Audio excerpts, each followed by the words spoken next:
ప్రభు గారు, మీ అంచనా ఏంటి సార్? అంటే మేక్ ఇన్ ఇండియాలో భాగంగా భారత్కు మరిన్ని పెట్టుబడులు వస్తాయా? ఈ డీల్ వల్ల ఇమ్మీడియట్గా కలిగే రిలాక్సేషన్ ఏంటి, ప్రయోజనం ఏంటి? డెఫినెట్ గా ఇండియా ఎరా స్టార్ట్ అయింది అనుకోవచ్చు. ఇట్స్ సెంటిమెంట్ మనకి ఒక రకంగా అంటే మనకి ఇప్పుడు దాకా అవుతుందా అవ్వదా, ఈ సంవత్సరం వస్తుందా లేదా, అంటే ఆల్రెడీ అయిపోయింది, టాక్స్ నడిచిపోయినాయి, ఫైనల్ గా అయిపోవాలి, సిగ్నేచర్ అవ్వాలి, ఇవన్నీ అనుకున్నారు. ఇప్పుడు ఆల్ ఆఫ్ ఏ సడన్ ఎప్పుడైతే మనకి బడ్జెట్ కి ఇన్వెస్టర్ యాంగిల్ లో చూసినప్పుడు ఇది ఒక రకంగా బ్యాడ్ బడ్జెట్ అని అనుకున్నాం, ఎందుకంటే ఎస్టీటీ పెంచారు కాబట్టి. అసలు ముందు 10 రోజుల ముందట ఫైనాన్స్ మినిస్టర్ బయటకు వచ్చి రిటైల్ ఇన్వెస్టర్స్ ఆపద్దు, కొనుక్కోండి అని భరోసా ఇచ్చినప్పుడు బడ్జెట్ లో ఎక్స్పెక్ట్ చేసాం జనరల్ గా మంచి బడ్జెట్ ఉంటుందని. కానీ ఈ రకంగా ఎస్టీటీ అనేది పెంచుతారు. ఎస్టీటీ ఎంత అండి 2024 లో? హలో ప్రభు గారు చెప్పండి సార్, వినిపిస్తోంది.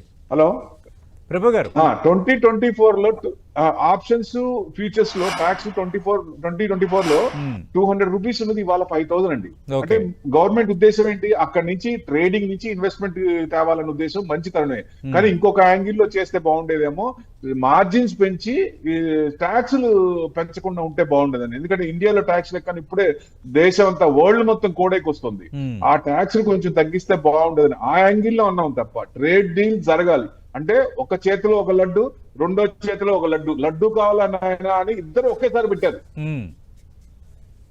యూరోపియన్ ఇటు యుఎస్ డీల్, ఎందుకంటే డీల్ వల్ల అవునండి అమెరికా డెఫినెట్ గా ఇది మంచి తరుణం, పాజిటివ్ సెంటిమెంట్. ఎందుకంటే సస్టైనబిలిటీ మనకి ఇండియాలో రాదా, ఇప్పుడు ఈ సంవత్సరం కూడా ఇబ్బంది పడాలా? లాస్ట్ ఇయర్ పడినట్టే ఆల్రెడీ లార్జ్ క్యాప్స్ 9% అంటే ఈ సంవత్సరం మళ్ళీ మిడ్ అండ్ స్మాల్ క్యాప్ 60-70% ఇప్పుడు ఇంకా పడతాయా అని ఒక భయం ఇన్వెస్టర్స్. ఈ డీల్ జరిగినప్పుడు పాజిటివ్ వైబ్స్ వస్తాయండి మార్కెట్ లో. It's very good. ఎందుకంటే ఫస్ట్ మనం సార్ చెప్పినట్టు, పెంటయ్య గారు చెప్పినట్టు, వద్దు అనుకునే కొంతమంది ఎందుకు అంటే ఆయన ఎప్పుడు ఎలా రియాక్ట్ అవుతుందో తెలియదు కదా, చూసాం కదా. ట్రంప్ సునామీ ఒకటే, ఎప్పుడు ఎలా రియాక్ట్ అవుతుందో తెలియదు. ఇప్పుడు కూడా మిడ్ ఆఫ్ మార్చ్ లో సిగ్నేచర్ అవుతుంది అని చెప్తున్నారు. మరి ఈ లోపల ఏమన్నా చేయొచ్చు కదా, అదే భయం. డీల్ వద్దని కదండి, డీల్ అవసరం. ఎందుకంటే మనం ఎమర్జింగ్ మార్కెట్స్ లో ముందున్నాం, ఇండియాలో డెవలప్ అవుతున్నాం, డెవలపింగ్ కంట్రీస్ లో ఉన్నాం, ఫాస్ట్ ఉన్నాం, ముందున్నాం. 70 years రాని గ్రోత్ ఈ లాస్ట్ 10 years లో కనపడింది. నెక్స్ట్ ఇప్పుడు 10 years లో నెక్స్ట్ 5 years లో వస్తుంది గ్రోత్ అనేది. గ్రీన్ ఎనర్జీ స్టార్ట్ అయిన తర్వాత మల్టీఫోల్డ్. కాబట్టి యుఎస్ ని వద్దనుకోకూడదు, చైనాని ప్రభు గారు, ఏ ఏ రంగాలకు పాజిటివ్ అవుతుంది సార్? దౌత్యపరంగా ఇద్దరిని, ఏ ఏ రంగాలకు, ఏ ఏ ఉత్పత్తులకు ఇది ఒక పాజిటివ్? ఇప్పుడు మొన్నటిదాకా టెక్స్టైల్స్ మనకి 80 ట్యాక్స్ ఉంది, బంగ్లాదేశ్ కి ట్యాక్స్ లేదు, 0% ట్యాక్స్. మనకి ఇప్పుడు 0 రకంగా 18% కొంచెం తగ్గింది. కొన్నిటి మీద 0 ట్యాక్స్ అన్నారు, కొన్ని ఇంకా ఫైన్ ప్రింట్ మనకి బయటికి రావాలి. Tax textiles, leather and footwear, rubber and products, chemicals, home decor, artisanal products, machinery, కొన్ని మిషనరీ మీద ట్యాక్స్ తగ్గుతాయి. ఎందుకంటే 50% ట్యాక్స్ అన్నారు, 50% 25 పోయి 25 లో కూడా 18 అయింది.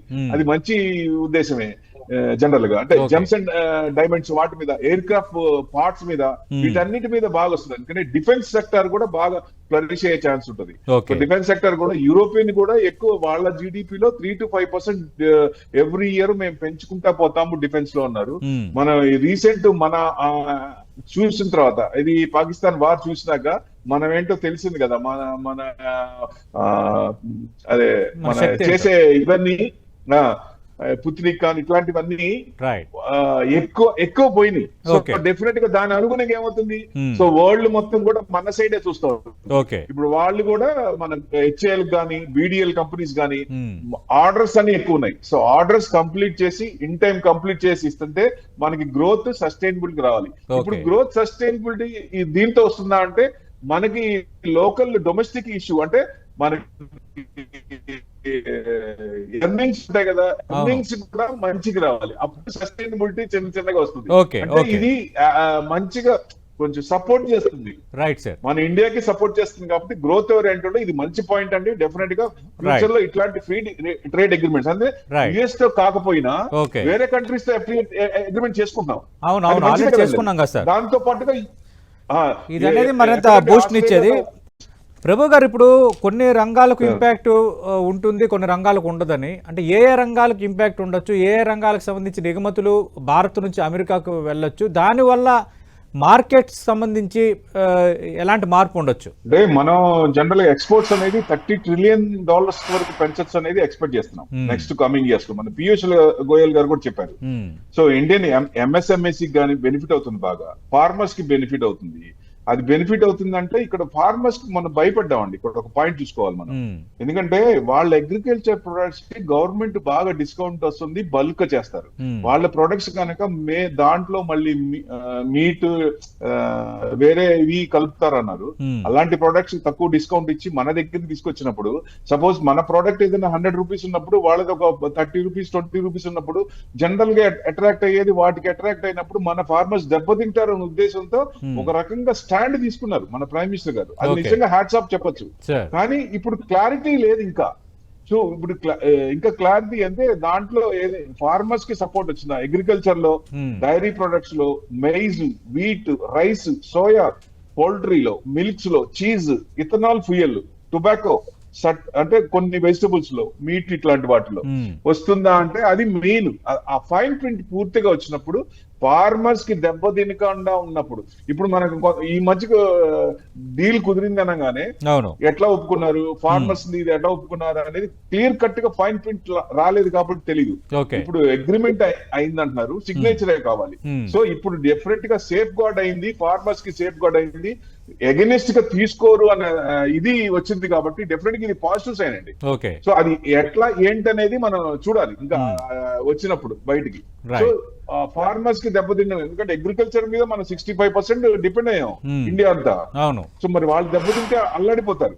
సో మెయిన్ అసలు యుఎస్ తో ఆయన ట్రంప్ తో గొడవ పెట్టుకోవటానికి కూడా కారణం ఇదే, వాళ్ళ అగ్రికల్చర్ ప్రొడక్ట్స్ వద్దని. సో దాని వల్ల అది ఇప్పుడు ఏమైంది, నిజంగానే ఆయన ఫైనల్ గా అది యాక్సెప్ట్ చేశారా? ఇప్పుడు అది యాక్సెప్ట్ చేసి వచ్చినప్పుడు నిజంగా హ్యాట్స్ ఆఫ్ చెప్పొచ్చు మనకి. సో అది ఇంకా క్లమ్జీగా ఉంది, క్లారిటీ లేదు. అది కనుక క్లారిటీ వస్తే రైట్. మీరు అన్నట్టు ఆ పాయింట్ మీద కొంచెం క్లారిటీ రావాల్సిన అవసరం అయితే ఉంది మీరు అన్నట్టు ప్రభు గారు. 100% రావాలండి. అది వస్తేనే కదా, మనం డిపెండ్ ఎక్కువ దాని మీద అయ్యాం. రేపు పొద్దున ఏదన్నా అయితే వాళ్ళ ప్రొడక్ట్స్ తీసుకుంటే దెబ్బతింటాం మనం. సో మెయిన్ మ్యానుఫ్యాక్చరింగ్ సెక్టర్ లేదు, మనం సర్వీస్ ఓరియంటెడ్ మీద ఉన్నాం. ఇప్పుడు మ్యానుఫ్యాక్చరింగ్ సెక్టర్ స్టార్ట్ చేయాలి. సో ఇప్పుడు జనరల్ గా ఫస్ట్ మనకు యుఎస్ లో మ్యానుఫ్యాక్చరింగ్ ఉండేది ఒకప్పుడు, ఒక 30-40 years కి ఆ కంపెనీస్ అన్ని చైనాకి వెళ్ళినాయి. ఇప్పుడు చైనాతో తెలిసిందే కదా వాళ్ళ రూల్స్ అండ్ రెగ్యులేషన్స్ ఎలా ఉంటాయో. సో కొన్ని కంపెనీస్ బయటకు వచ్చే ఉన్నాయి. ఇప్పుడు మనకి మ్యానుఫ్యాక్చరింగ్ సెక్టర్ లో పెంచాలి. సో తదనుగుణంగానే బడ్జెట్ లో వికసిత్ భారత్ బడ్జెట్ లాగా లాంగ్ టర్మ్ లో ఇచ్చారు, చిన్న చిన్నగా పెంచుకుంటాము. సో డెఫినెట్ గా మ్యానుఫ్యాక్చరింగ్ సెక్టర్ కూడా బూస్ట్ ఇచ్చారు. ఇది నిజంగా గ్రేట్. కానీ ఇన్వెస్టర్ యాంగిల్ లో చూస్తే